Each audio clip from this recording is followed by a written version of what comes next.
So hello everyone. So I hope you must be watching my different videos. So till now we people have already covered the basic part related to the Python, which will be comprises of how to print any particular element into the Python, how to do the conditional statement. Then we have also learned how to apply the concept of functions, inbuilt functions. So if you have already gone through all the 10 or 11 videos which I have shared, so your basic part is over. Now today I am going to discuss the two very important concept in Python that whenever we are having a group of elements or group of numbers and we want to store all these numbers with the help of a single variable, so you know very well that if in any particular problem there are two values or three values, we can store with the help of a three variables or four variables. Now suppose there is a condition that I am having a 10 values. So to store all these 10 values with the help of a different variables, then to remember which name you people have given to which particular variable, it's very difficult. So to avoid such type of problem, or whenever we people are storing a big list of variables, big list of values, sorry, we will always use the concept of either list, and the second important concept is dictionary. So today we will talk about list, how to implement list in Python, and how to use dictionary concept in Python. So both, as I have already discussed, the purpose of using list or dictionary is to store the group of elements. So whenever we are having more than uh, you can say the five values, we normally like to use the concept of list and uh, dictionary. So let's start the concept of list. So here you can see that the list will contain a single data type. Means the data type means all the values will be of same type. So here we will simply add g equal to variable name equal to the list. The only thing you people need to remember will be represented by the square brackets, and all the numbers will be separated by comma symbol. All the numbers will be separated by comma symbol. So in this way we people can create the list, and where g is the name of that particular list. So if you want to execute it, you can execute. Similarly, if we can store the mixed data type also. So those who are doing programming in C, C++, so they must have learned the concept of array. While the array, we people can store only the single type of data, but in Python we are using list, and in list we can use the different type of data. So for here, like here you can say the one is integer, 2.7 is a float type of data, and Amit is a string type of data. So if you will execute that, you will see that it will not give any particular error. It means it is very much clear that list will accept different type of data also. So for creating list, I have already discussed, you need to write the name of the list equal to sign, then square brackets, and in square brackets whatever be the number of values, 10, 20, 15s, we people can easily store. So just execute that particular part. So as soon as you will execute, a list has been created by name m, and if I want to display the values of m list, so simply select it and execute. Now here you can say it will display all the elements of the list which we people have given name m. Now the next important thing, many times we don't want to display all the elements of a list, but we want to display some specific element of the list. So before we will proceed how to display any specific element, one thing let me clear that every element has some specific index. Index means location of that particular element. And in list, the location will always start from zeroth location. Means first element will store at zeroth location, second element will store at first location, third element will store at second location, and like this. So for convenient, we can say we will use the concept of n minus 1. So whatever be the number we want to display, we will always use the concept of n minus 1. For example, suppose I want to display the fourth element. So what we will do? We will use the concept of n minus 1. So since the first element will be available at zeroth location, so you know very well that the fourth element will be available at third location. So to display the number of at any particular location, we will write the name of the list, then the square bracket, and in square brackets we people need to write the location of that particular element. So if you will execute that particular part, so here you will see the fourth. So you can see zeroth element, first element, second element, and third element.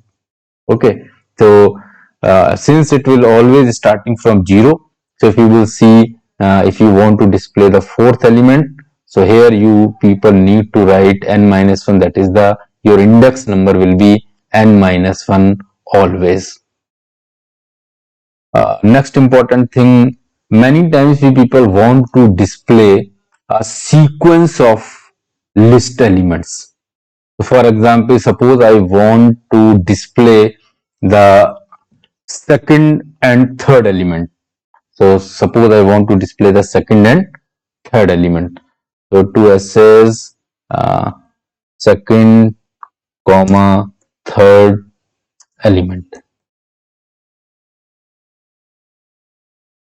Okay, so what we people can do here?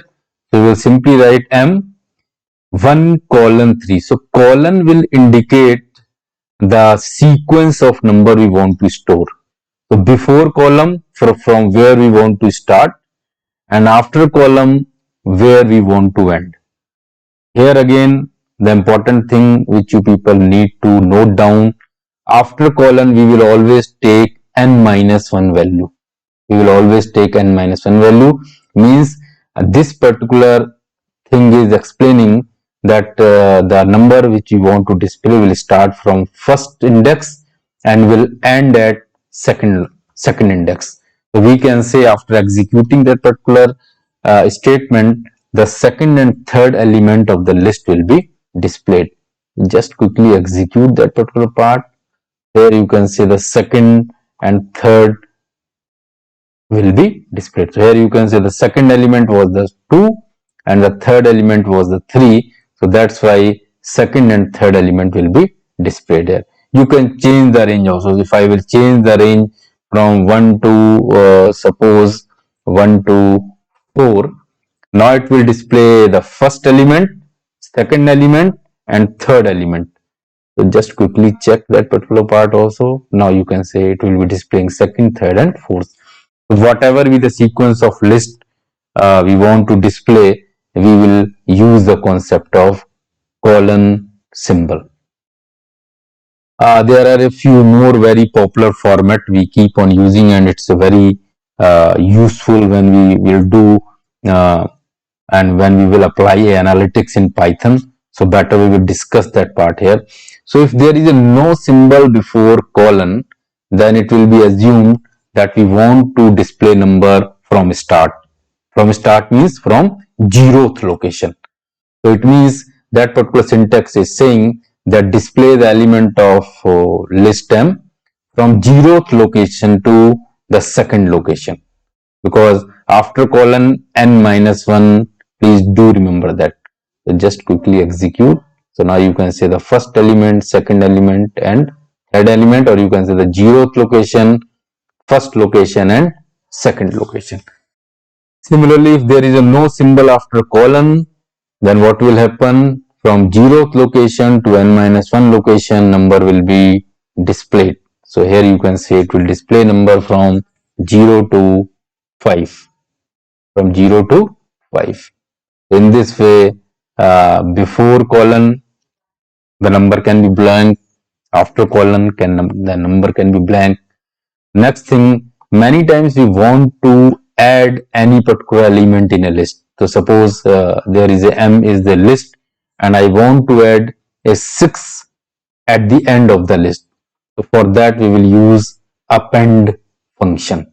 So the syntax will be list name dot append function, and if you will execute that particular part, so now the 6 has been appended in the list. Just check whether it has been appended or not. Execute them. Oh, great. So now you can say earlier it was 1 to 5. Now the 6 has been added to the list. So append is the function through which we can add a single element to the list. Similarly, many times we want to extend more than two elements in a list, or we want to add more than two elements in a list. So whenever we want to add more than two elements, more than one element in a list, sorry, then we will use the extend function. So you need to be little bit careful that what is the difference between append. So append function we will use when we want to add a single element in the list, and extend function we will use when we want to add more than one element in a list. So the syntax will be m.extend. Inside the square brackets, whatever number you want to add, you can write that particular numbers. Now let's quickly execute that particular part. Now the numbers has been added. Let's check whether it has been added or not. If you will execute that particular part, so now you can say 6. Now the 7 and 8, two numbers has been added in the list. You must be thinking here what will happen if I will apply or if I will try to add two numbers with the help of append function. So append function will always add a single element in the list. So if we will apply the append function and try to add two elements into a list, so see what will happen. I have executed, a single element has been added.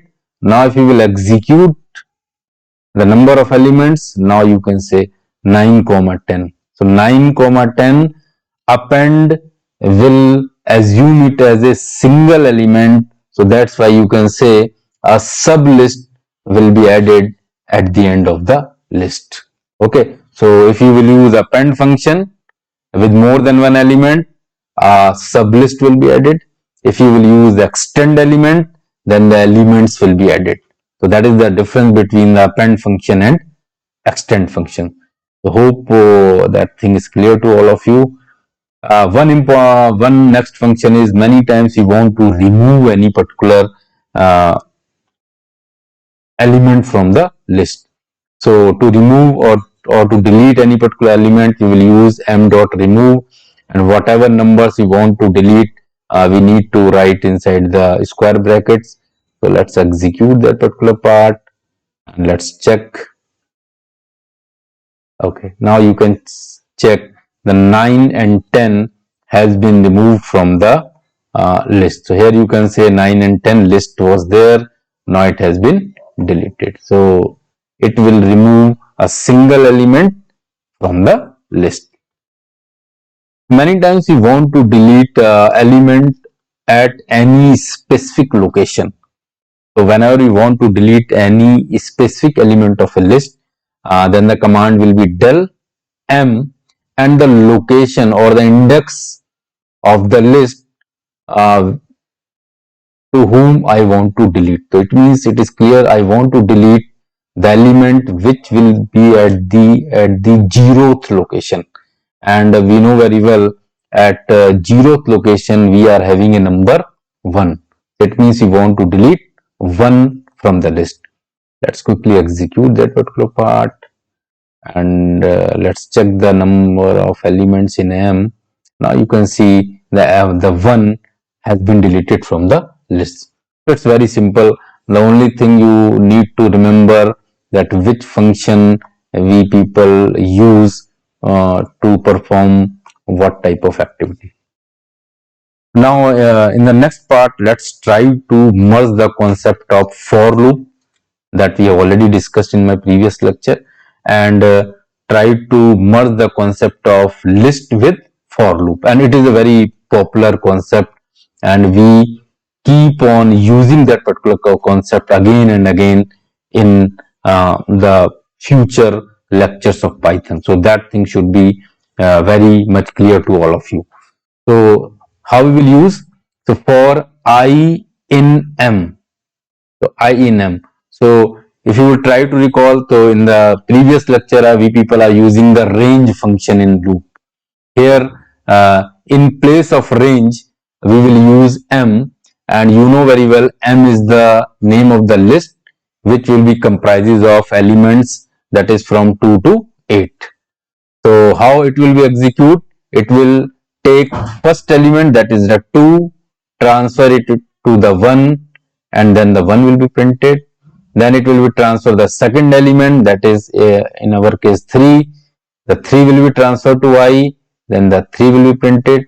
So in this way, all the elements of the list will be transferred to I one by one, and uh, and these elements will be printed from 2 to 8 as per our example. Let's check that particular example, execute it. Oh, great. So now you can see it has printed all the element of the list one by one by using for loop. So that is a very important concept. We keep on using that concept in future also. One more important concept, the list is a mutable. So mutable means if it is possible to change the elements of a list, then it will be called mutable. And if it is not possible to change the element of a list, then it will be called immutable. Then it will be called immutable. So the great thing is that the list is mutable. It means we can change the element of a list. So how we will change the element of a list? So suppose at first location, so 0th location 1 is there, first location 2 is there. Now I want to insert 8 in place of 2. Okay, so I want 8 in place of 2. So how we will insert? So I will write M, at the first location store 8 value. So let's execute that particular part, and let's check the elements of the M list, and here you can see now at first location the number has been replaced by 2 will be replaced by 8.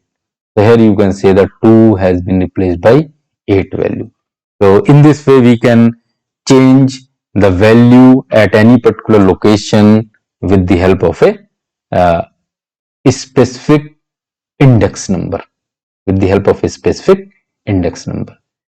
Now if we want to count the number of elements in a list, so there is a very simple function, len function is there, will be used to count the number of element in a list. Let's quickly check it. So you can say 1, 2, 3, 4, 5, 6, 7 elements are there. So it will print 7. Many times we want to perform the sorting on the list element. So to perform the sorting of the list element, we will use the function sorted M. Let's execute that particular part. So you can see now all the elements has been in sorting order. So we can perform sorting also on the elements of a list. If you want to perform addition on all the numbers, here we need to be careful.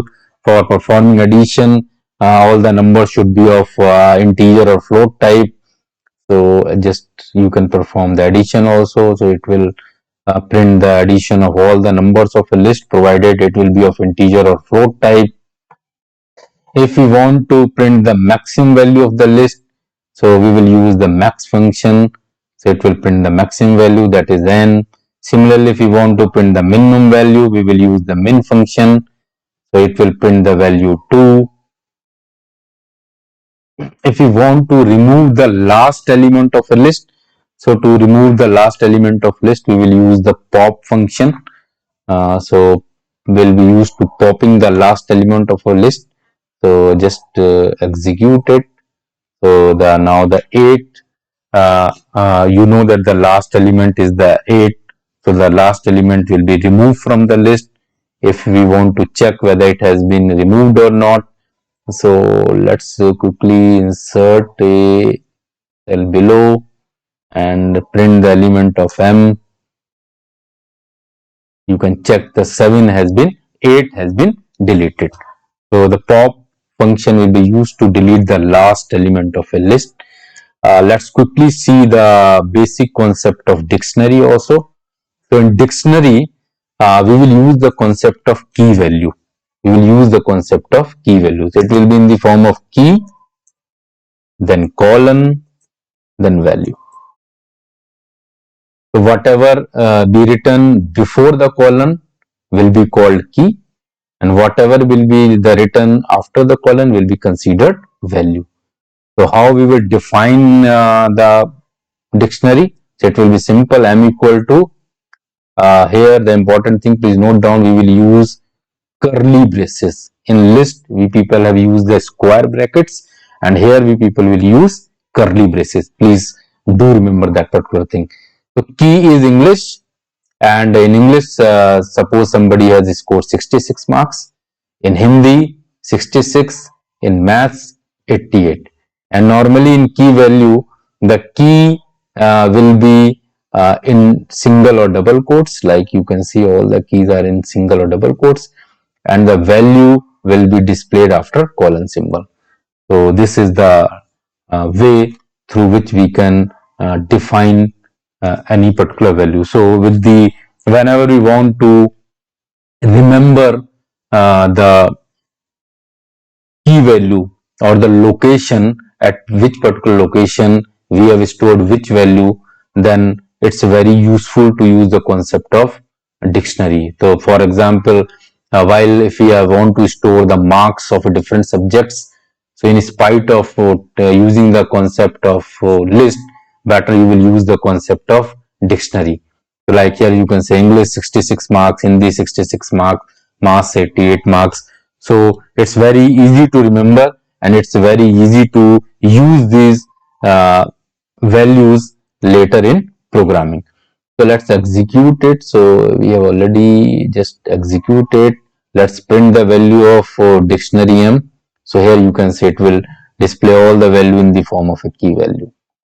If we want to display any specific key value, for example, suppose I want to display what is the value of the key hin. What is the value of the key hin? So we'll simply write M hin. So if you will execute it, so you can say it will display the value of hin, that is 66.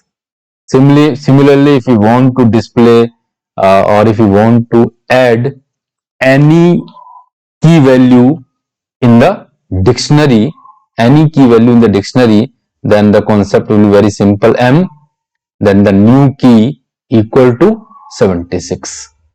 Run, execute it. Now check whether it has been added or not.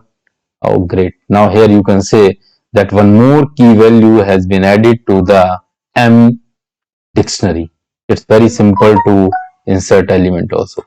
Similarly, if we want to add more than two values, more than one value, sorry, then we will use the concept of update command. We will use the concept of update function. Let's so here you will see that I am going to insert two key values, that is computer 98 marks and in SST 56 marks. So just execute it. Let's check whether the things has been updated or not. Now you can see that two more values has been added. So whenever we want to add a single value in a list, use particular location, and whenever we want to add more than one value, so better to use the update function.